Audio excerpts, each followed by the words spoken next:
Good morning students. 12th English unit 4ல் இருக்க prose பார்க்கலாம். த சமிட். த சமிட் அப்படின்னா என்ன அப்படின்னா ஒரு மலைச்சிகரம் அப்படின்னு சொல்லுவோம். இங்கே நம்மளோட எவரெஸ்ட், நம்ம நாட்டில் இருக்கிற எவரெஸ்ட் மலைச்சிகரம். இந்த சமிட் அப்படிங்கிற ப்ரோஸ் எழுதுனது யார் அப்படின்னா த எட்மண்ட் ஹிலாரி எழுதியிருக்காரு. அவர் எவரெஸ்ட்டுக்கு போன அவரோட பயணத்தை பற்றி, அவர் எக்ஸ்பீரியன்ஸ் பண்ணது எல்லாத்தையும் நமக்கு லெசனாக கொடுத்துருக்காங்க. அதை பற்றி நம்ம பார்க்கலாம்.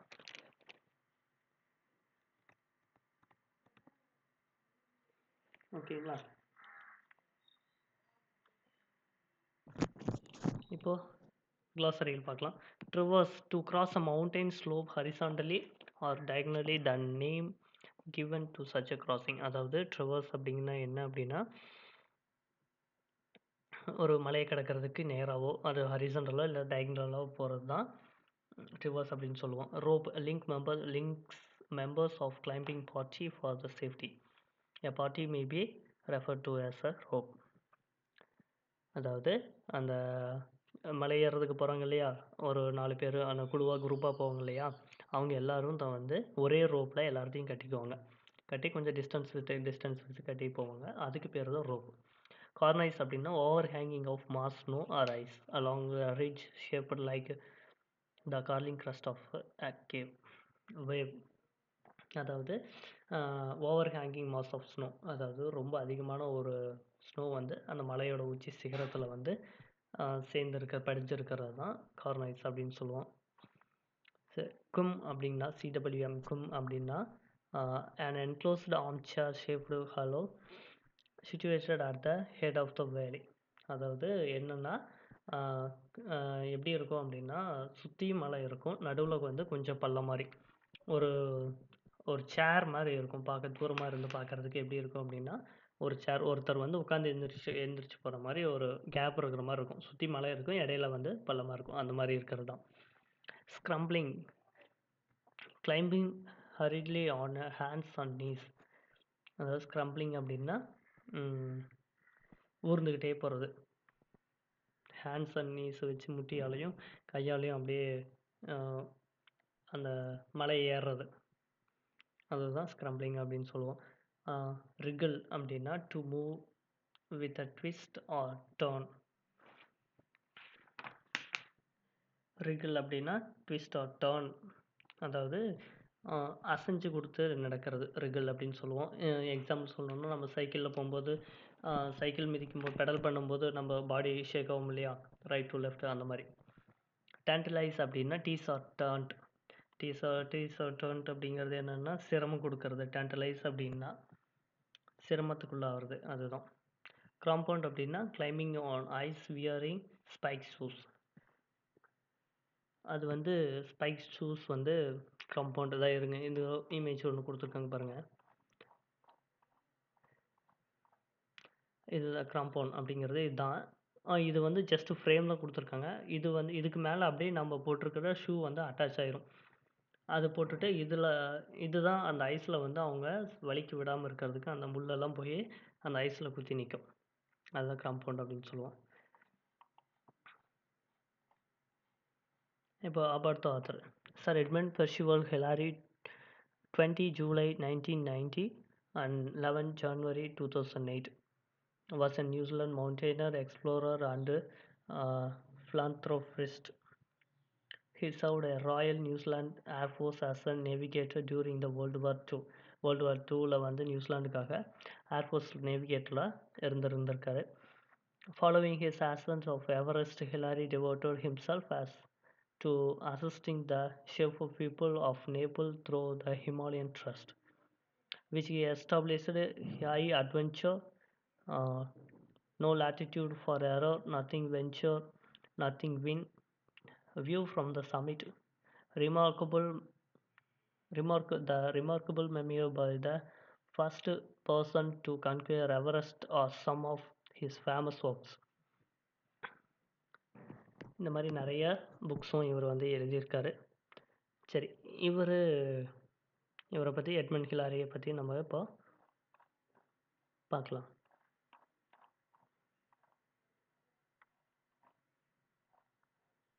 ஓகே வந்துச்சு. Sir Edmund Hillary own words tells how the summit of Everest was reached. அதாவது எட்மண்ட் ஹிலாரி வந்து தன்னோட சொந்த வார்த்தை இது வந்து லைட் இட்டாலிக்கில் இருக்கும். இதெல்லாம் நார்மல் ஃபாண்ட்டில் இருக்கும். இந்த இட்டாலிக்கில் இருக்கிற ஃபாண்ட் வந்து அவரே எழுதுனது, அவரோட புக்கில் இருந்ததை அப்படியே எடுத்து கொடுத்துருக்கோம். இது வந்து நம்ம சம்மரைஸ் பண்ணி வச்சுருக்காது. சரி, on May 28 there were 6 men at Camp 8 on the South Pole.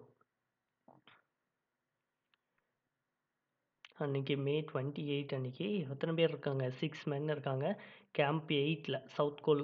இந்த கேம்ப் எங்கே இருக்குது அப்படின்னா சவுத் கோலில். Edmund Hillary, Tenzing, George Lowe, ஆல்ஃபர் ஜார்ஜி and the two Sherpas, Pempo and Anyama. And Pempo was too ill to climb.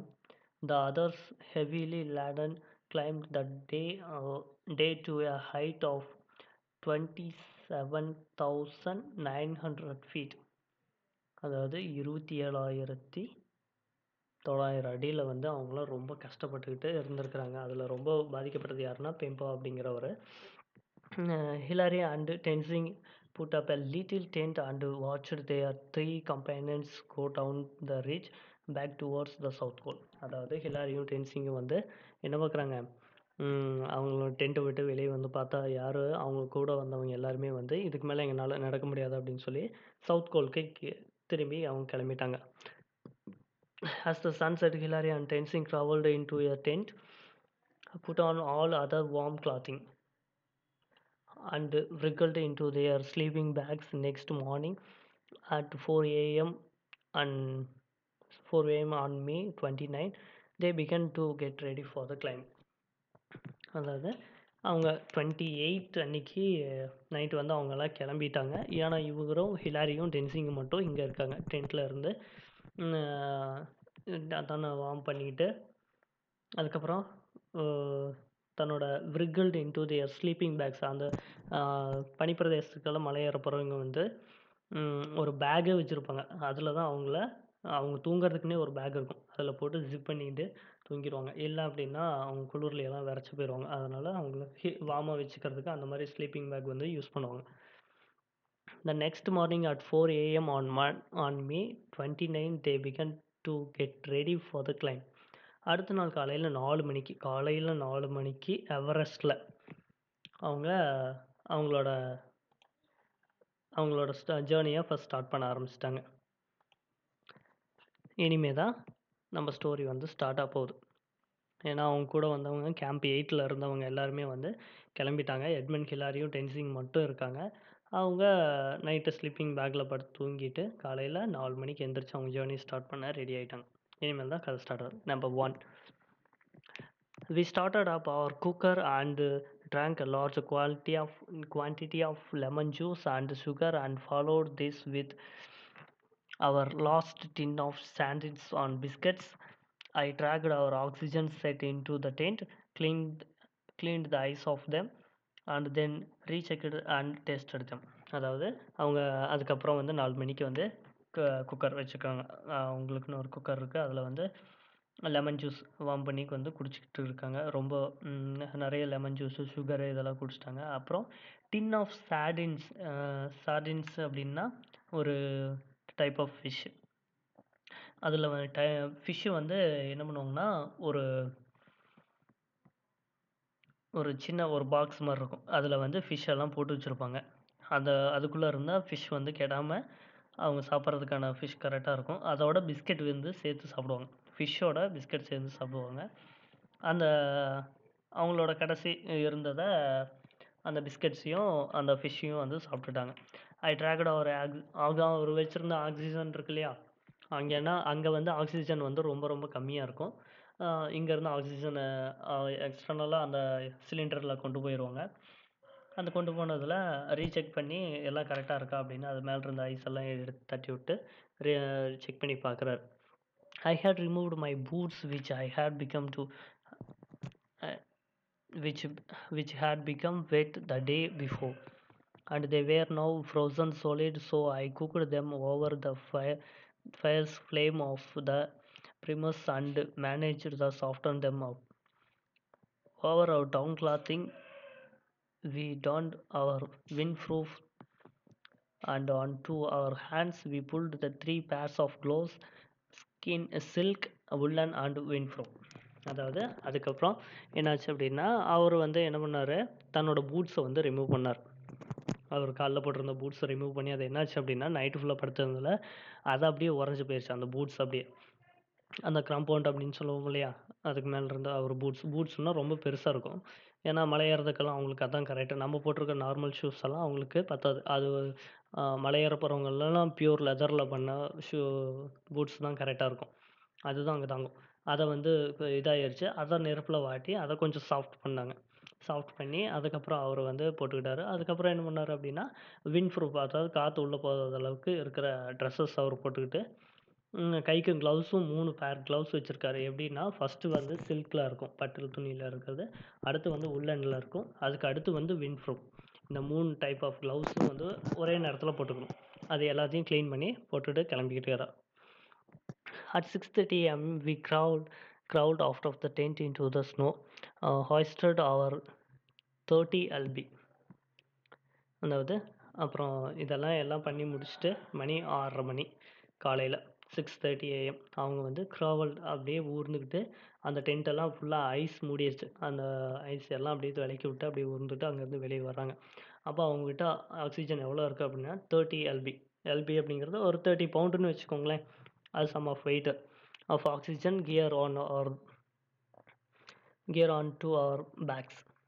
Connected up our masks and turned on the valves to bring life-giving oxygen into our lungs. A few good deep breaths and we were ready to go. Still a little worried about my cold feet, I asked Tenzing to move off. அதாவது அந்த அந்த oxygen cylinder எடுத்து போட்டிருக்கிற மாஸ்கோட வந்து connect பண்ணிக்கிட்டு அதுக்கப்புறம் pipe open பண்ணி நல்லா ஒரு ப்ரீத் எடுத்துக்கிறார். அதாவது லைஃப் கிவிங் நம்ம லைஃப் கிவிங் ஆக்சிஜன். அந்த வால்வ்ஸ் ஓப்பன் பண்ணி அந்த ஆக்சிஜனை வந்து நல்லா 2-3 டைம் ப்ரீத் பண்ணிவிட்டு அதுக்கப்புறம் டென்சிங்கிட்ட சொல்லி சரி கிளம்பலாம் அப்படின்னு வந்து சொல்கிறார்.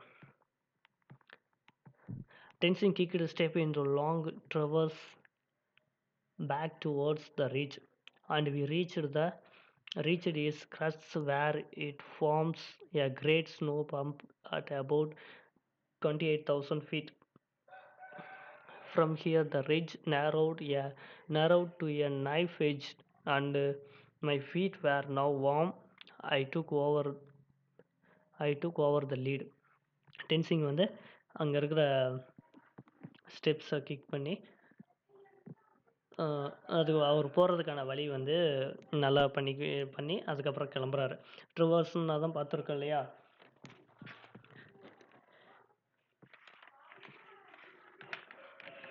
ட்ரிவர்ஸ் அப்படின்னா என்ன சொல்லணும், அதாவது மவுண்டைன் டு மவுண்டைன் கிராஸ் பண்ணும்போது ஹரிசாண்டலோ வெர்டிகலோவோ கிராஸ் பண்ணுறது தான் நம்ம ட்ரிவர்ஸ் அப்படின்னு வந்து சொன்னோம். அப்படி கிராஸ் பண்ணிகிட்ருக்காங்க. இப்போ அவங்க கிராஸ் பண்ண கீழே கடல் மட்டத்திலிருந்து பார்த்தா 28,000 அடி 28,000 ஃபீட் வந்து அவங்க கிளம்பிட்டாங்க. அதுக்கப்புறம் வந்து அதாவது எப்படி இருக்குன்னா ஐஸ் எல்லாம் ரொம்ப நைஃப் மாதிரி இருக்குது, கத்தி மாதிரி கிழிக்கிற மாதிரி அந்த மாதிரியெல்லாம் இருக்குது. And fifth point, the soft snow made a route on top of the ridge both difficult and dangerous, which sometimes held my weight but often gave way suddenly. After several hundred feet we came to a tiny hollow and found there the 2 oxygen bottles left on the earlier attempt by Evans and Borlin. அதாவது என்னாச்சு அப்படின்னா அங்கேருந்து சாஃப்டான ஒரு Snows எல்லாம் எப்படி இருக்குது அப்படின்னா ஒரு சில டைம் வந்து நம்ம எட்வின் ஹிலாரி வந்து போகும்போது எப்படி இருக்குது அப்படின்னா சாஃப்டாக இருக்குது, கொஞ்சம் அவரோட வெயிட் தாங்குற மாதிரி இருக்குது. ஒரு சில டைம் வந்து என்ன ஆகுதுன்னா கால் வந்து உள்ளே போயிடுது. அதில் வந்து ரொம்ப அவருக்கு பயமாகவும் இருக்குது, இதை வந்து நம்ப முடியல அப்படின்னு சடனாக வந்து கால் உள்ளேயும் போயிடுது. அதனால் கொஞ்சம் பயந்துட்டு அந்த அந்த கொஞ்சம் ஒரு 100 அடி வந்து அந்த அளவுக்கு மோசமா இருந்திருக்கு. அதுக்கப்புறம் இவங்க வந்து அந்த ஆக்ஸிஜன் பாட்டில்ஸ வந்து பார்த்தாங்க. இது யார் விட்டுட்டு போனது அப்படின்னா, ஆ இவான்ஸும் பவுர்லியனும் விட்டுட்டு போன அ ம் ஆக்ஸிஜன் சிலிண்டர்ஸ பார்க்குறாங்க. I scraped the ice of the gauze and was relieved to find that they still contained several hundred liters of oxygen, enough to get us down to the South Pole if used sparingly. அதாவது என்ன பண்ணாங்க அப்படின்னா, அந்த இத வந்து தட்டி விட்டு பார்க்குறாங்க. அந்த ம் ஆக்ஸிஜன் வந்து அங்க படிஞ்சு பனியெல்லாம் மூடி இருக்கு இல்லையா? அதையெல்லாம் விலக்கி விட்டு எவ்வளோ ஆக்ஸிஜன் வந்து அதில இன்னும் ஸ்டோர் ஆயிருக்கு, இன்னும் பேலன்ஸ் இருக்கு அப்படின்னு பார்த்தா, அவங்க வந்து எ சவுத் கோலுக்கு ரிட்டர்ன் போற அளவுக்கு அவங்க போயிட்டு வந்தா, சவுத் கோலுக்கு இங்கேருந்து ரிட்டர்ன் போற அளவுக்கு அவங்க அதில வந்து ஆக்ஸிஜன் தேவையான அளவுக்கு இருக்கு. அப்படின்னு வந்து அவங்க பார்த்து தெரிஞ்சுக்கிறாங்க. அதில அந்த அளவுக்கு அமௌண்ட் ஆஃப் வந்து ஆக்ஸிஜன் உள்ள இருக்கு. அதோட தான் அவங்க விட்டுட்டு போயிருக்காங்க. ஐ Kant I continued making the trail on up the ridge leading up for the last 400 feet to the southern summit. The snow on this face was dangerous, but we persisted in our efforts to beat a trail up it. அதாவது இவங்க மறுபடியும் வந்து அத பார்த்துட்டு அதுக்கப்புறம் என்ன பண்ணுறாங்க அப்படின்னா, இன்னும் வந்து கிளம்புறாங்க. 400 ஃபீட் வந்து சதர்ன் சமிட்லேருந்து அந்த தூரத்த வந்து கிராஸ் பண்ணுறாங்க. அது வந்து ரொம்ப வந்து டேஞ்சரஸாக இருக்குது. ஸ்னோவெல்லாம் ரொம்ப மோசமா இருக்குது. அவங்கனால நடக்க முடியல. இருந்தாலும் அவங்களோட ரொம்ப எஃபர்ட் போட்டு அதையெல்லாம் தாண்டி வந்து அவங்க இன்னும் போயிட்டே இருக்கிறாங்க. And 7th point, we made frequent changes of lead. As I was stamping the trail in the deep snow, a section around me gave way and I slipped back through 3 or 4 of my steps. I discussed with Tenzing the adversity of going on, and he, although admitting that he felt unhappy about the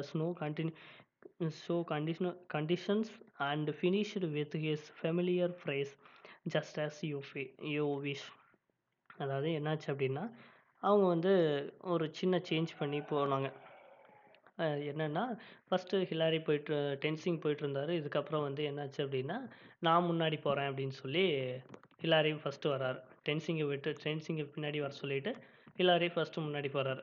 முன்னாடி போயிட்டுருக்கும்போது என்னாச்சுன்னா, ஒரு இடத்துல வந்து slip ஆகி விழுந்துட்டாரு. ஒரு 3 R 4 feet வந்து உள்ள போயிட்டாரு. ஸ்லிப் ஆகி கீழ விழுந்துட்டாரு. அதுக்கப்புறம் இவங்க டென்சிங் வந்து ஹெல்ப் பண்ணி அவர கூட்டிட்டு வந்து உட்கார வச்சுட்டாரு. உட்கார வச்சுட்டு அவர் 2 பேரும் டிஸ்கஸ் பண்ணிட்டுருக்காங்க. அவர் கீழ விழுந்ததுனால இருங்க போலாம் அப்படின்னு சொல்லி. ஏன்னு டிஸ்கஸ் பண்றாங்க அப்படின்னா, டென்சிங் கிட்ட கேட்கறாரு. நம்ப இல்ல நானே முன்னாடி போகட்டுமா? அப்படி நீங்க போறீங்களா? அப்படின்னு வந்து கேட்கறாரு. அப்புறம் டென்சிங் வந்து ஆஸ் யூசுவல் என்ன சொல்றாரு அப்படின்னா, ஜஸ்ட் அஸ் யூ விஷ் அப்படின்னு சொல்றாரு. என்ன அப்படின்னா, எதுவா இருந்தாலும் சரி உங்க விருப்பம். நான் முன்னாடி போறதா இருந்தாலும் சரி, எதுவா இருந்தாலும் எனக்கு ஒண்ணும் பிரச்சனை இல்ல. அ உங்க விருப்பம் அப்படின்னு சொல்லிட்டாரு.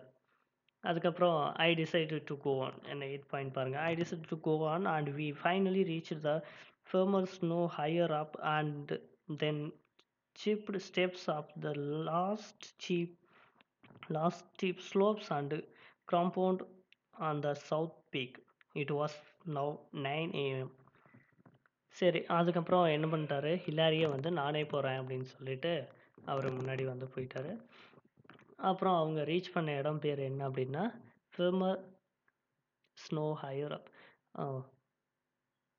ஃபிமர் அப்படிங்கிறது அவங்க ரீச் பண்ண இடத்துக்கு வந்து போயிட்டாங்க. அங்கேருந்து லாஸ்ட் ஸ்டீப் டூ ஸ்லோப்ஸ் அந்த காம்பவுண்ட் அங்கே இருந்ததுக்கப்புறம் தான் காம்பவுண்ட் யூஸ் பண்ணி அவங்க அந்த பீக் அந்த ஒரு சின்ன ஒரு சிகரம் மாதிரி இருக்குது. ஒரு சின்ன ஒரு மலை சின்ன ஒரு மேடு இருக்குது. அங்கேருந்து அந்த உச்சியில் ஏறுறதுக்கு எப்படி அந்த காம்பவுண்டை யூஸ் பண்ணி அவங்க ஏறுறாங்க. அப்போ வந்து டைம் என்ன அங்கே உச்சி ஏறி அதுக்கப்புறம் அவங்க வந்து உட்காந்துக்கிறாங்க. அப்போ வந்து டைம் என்னன்னு பார்த்தா 9 AM ஆயிடுச்சு. We got a seat for ourselves just below the south summit and removed our oxygen apparatus as our first partly full bottle of oxygen was now exhausted. We had only one full bottle left. Our apparatus was now much lighter waiting just over 20 lb. And as I cut steps down of the south summit, I felt sense of freedom and well-being. அதாவது 9 பாயிண்ட்ல என்ன சொல்றாரு அப்படின்னா, அங்கிருந்து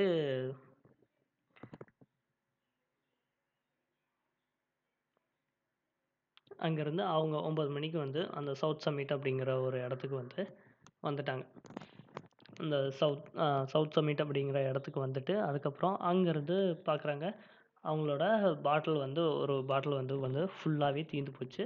இன்னும் ஒரே ஒரு full பாட்டில் மட்டும் அவங்ககிட்ட இருக்குது. ஒரு ஃபுல் பாட்டில் ஆக்சிஜன் மட்டும் இருக்குது. மீதி எல்லாமே வந்து தீர்ந்து போச்சு. இப்போ அவங்க வச்சுருந்த அந்த அமௌண்ட் வெயிட் எவ்வளோ அப்படின்னு பார்த்தா 20 எல்பி. ஃபஸ்ட்டு வந்து 30 எல்பி அப்படின்னு பார்த்துருப்போம். இப்போ 30 பவுண்டுன்னு பார்த்துருப்போம். இப்போ வந்து ஒரு 20 பவுண்ட் இருக்குன்னு வச்சுக்கோங்க. ஒரு 10 கிலோ வந்து குறைஞ்சிருச்சு. இப்போ வந்து அவங்க வந்து ரொம்ப லைட்டாவும், ஏன்னா அது வெயிட் இல்லையிலே, இப்போ வந்து ரொம்ப ஃப்ரீடமாவும், ஒரு ரொம்ப சந்தோஷமாவும் ஃபீல் பண்றாரு. அப்பாடி நம்ம வெயிட் தூக்கிட்டு நடக்கிறதுக்கு இப்போ ஒரு 10 கிலோ குறைஞ்சோனே, இன்னும் வந்து சந்தோஷப்பட்டு நடக்கிறார். As my eyes axe as my eyes axe bit into the first steep slope of the ridge, my high hopes were realized. The snow was crystalline and firm.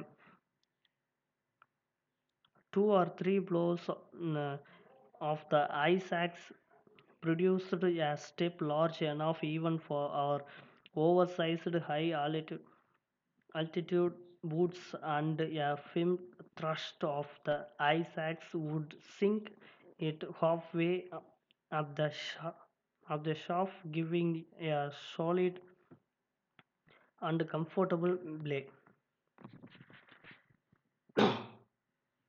அதாவது என்ன அப்படின்னா,